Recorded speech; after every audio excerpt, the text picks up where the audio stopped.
Last 2 months ago, muntik nang mamatay ang alaga kong Cayman Lizard.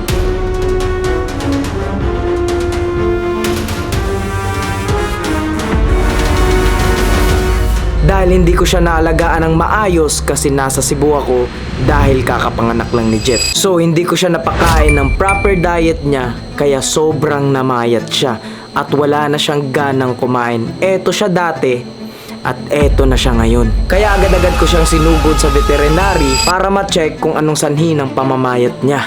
Set up yung okay naman ang humidity, no? Opo. Pero maselan talaga to. At ang sabi ng vet, kailangan lang daw lambingin ulit kasi nagtatampo. Kaya bilang pambawi sa kanya, gagawa tayo ng isang malaking paraiso para sa kanya. Pero bago natin gawin ang paraiso ng Cayman Lizard natin, kailangan natin ng aquarium. Kagaya nito. Sobrang liit na itong paludarium na to. Yung Cayman Lizard, dumalaki yun ng 4 feet long. Max size nila, so magpapa-customize tayo ng aquarium na swak talaga sa kanya. Kaya nag-contact agad ako dito nang gumagawa ng aquarium. Uy, ang bilis ah! Kukunin ko na agad mamaya. Tara, kunin na natin. So mga kaibigan, kukunin na natin yung aquarium na pinagawa. Yan, shoutout kay, or sa pangalan mo, Binlagos na Subo Aquatica. Sila ang gumawa nito. May mga tropa tayo. What's up naman? What's up? Huh? Tropa natin Swiss Gym. Tara, pagtulungan na natin to. After natin ma-set up ang aquarium, kailangan din natin ng dry food na kagaya neto. So meron na tayo niyan. Kailangan lang natin ilipat at hugasan ng mabuti.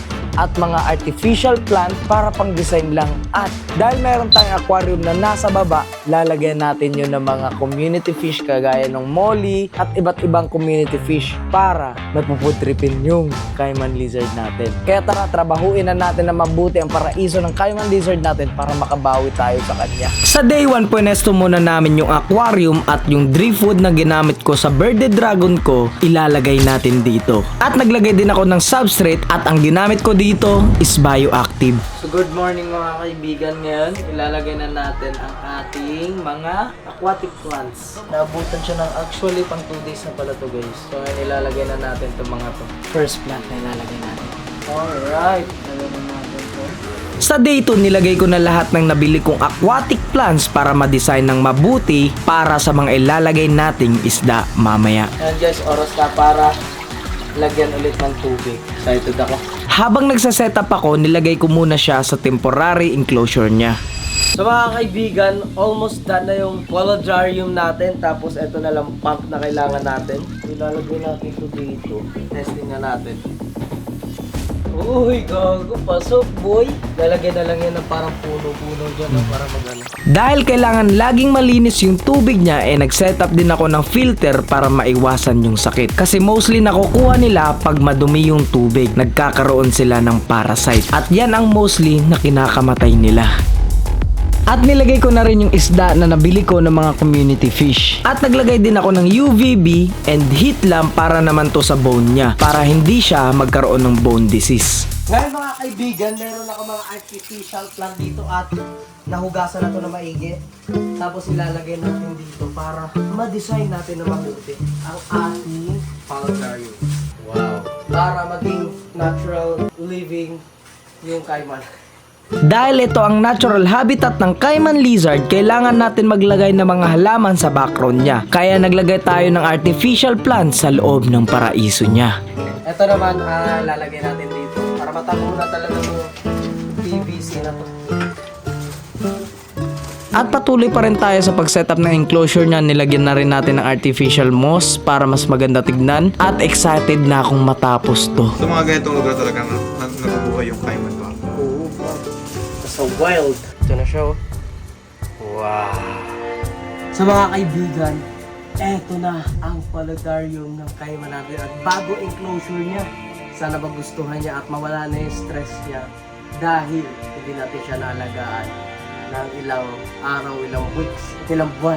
Ito ang pangbawi ko sa kanya. So ito ang nasa taas sa artificial plant, pero yung nasa baba, real plant siya na para hindi ko din harmful sobra sa style. Welcome to the paludarium sa BG House.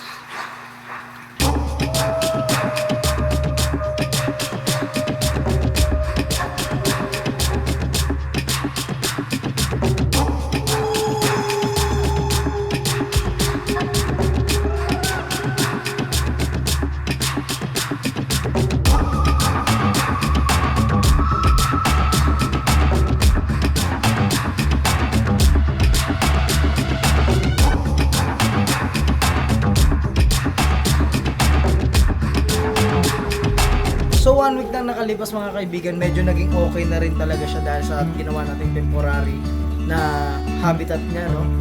Pero eto na, sana maging okay ka na dito at maging happy ka na, no? Cayman lizard.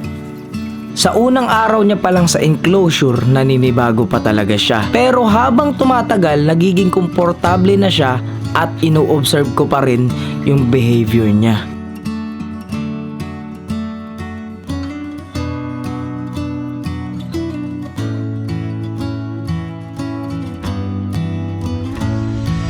Eto na yung araw na talagang nakita ko talaga siyang sobrang sigla na excited kumain ng pinaka-favorite niyang pagkain, which is shrimp, kasi yan ang mainly pagkain talaga nila. Nung nakita ko talagang ninunguya niya na yung shrimp, sobrang saya ko na kasi to be honest, akala ko mamamatay na talaga yung Cayman lizard ko kasi sobrang payat at as in fino-force feed ko na siya, ina-assist ko na yung feeding niya kasi talagang hindi talaga siya kumain, wala siyang appetite, naglo-lose weight siya. Yan ang sanhi ng cause of death nila, no? Kaya sinugod ko siya sa veterinary at ang sabi naman ng veterinary na kailangan lang talaga ng proper husbandry, proper alaga, proper enclosure, kasi nilagay ko lang siya sa ganitong enclosure dati kaya medyo napabayaan ko talaga, no? Buti naman ngayon talagang sobrang excited niya na kumain. Ayan, no? Dito sa day 14 makikita mo na talaga yung improvement niya kasi talagang ganado na siya kumain ng shrimp, no? Talagang iniintay niya pa akong isubo sa kanya. Talagang yun, kita mo yan, sobrang energetic na at lalangoy pa yan, pero syempre natatakot siya kasi sinasanay ko kasi siyang pakainin na sinusunod niya ako, no, para talagang matame natin na maayos. Pero gusto niya talagang magtago dun, no. Kumagat. Tas nahawakan ko na siya dito habang kumakain. Medyo bumabalik na yung loob niya sa akin, no, kasi syempre ginawa natin siya ng paraiso. Ayan, umalis na naman. At dito sa day 21, sobrang cute talaga. Kinagat niya pa yung tong ko. Mali yung kinagat mo, pare. Ayan, sobrang energetic niya na at bumalik na talaga yung sigla ng kulay niya. At kita niyo yan, no? Medyo tumataba na siya at kita nyo, hinunguya niya na talaga yung mga binibigay kong pagkain sa kanya kahit pellets. Ayan, no? Boom! Busog! Kita nyo yan, nag-aantay na yan ng pagkain kaya bigyan na natin. Sobrang siglang-sigla niya, no? Kahit sa tubig kumakain na siya. Ayun lang, eat and run. Grabe, angas guys. Bigla lang siya lumapit sa akin, yung legit. Wow, habang kumakain. Wow, best friend na talaga kami. Huwag kang malalaglag. Pag nalaglag yan, puta na, minus 100k. Huwag kang malalaglag. Ang laki na guys, promise. Bigla siya. Huwag ka malaglag na laglag. Huwag kang malalaglag. After 1 month mga kaibigan na ginawa natin tong enclosure, tingnan natin kamustahan natin si Cayman lizard, no? So kung naging okay na ba siya. Tingnan natin. Sup boy? Sup boy? Kamusta ka boy? Wow! Lumaki na siya tapos ganito yung kulay niya dahil nagsished siya. Wow! What's up boy? Actually, hindi ko pa alam yung gender niya mga kaibigan, kung lalaki ba siya or babae, no? Ano kayang gender nito? Ayan, no? Tapos ka na bang pumudrip ng madami dyan?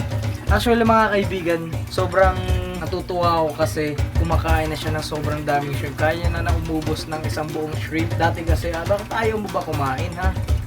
Kasi nagtatampo ata tapos nagkaroon din talaga siya ng parasite. So, diniworm siya ni Doc Irish. Ayan, Doc Irish, shoutout sa'yo.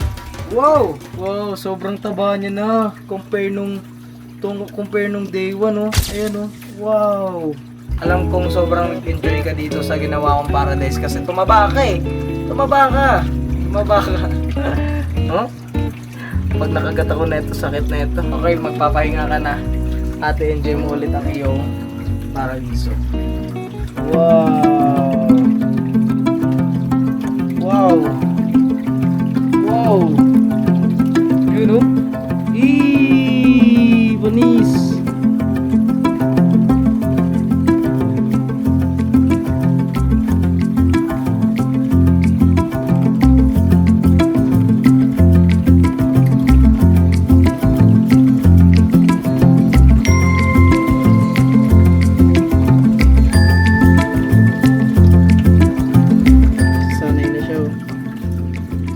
nakakatakot.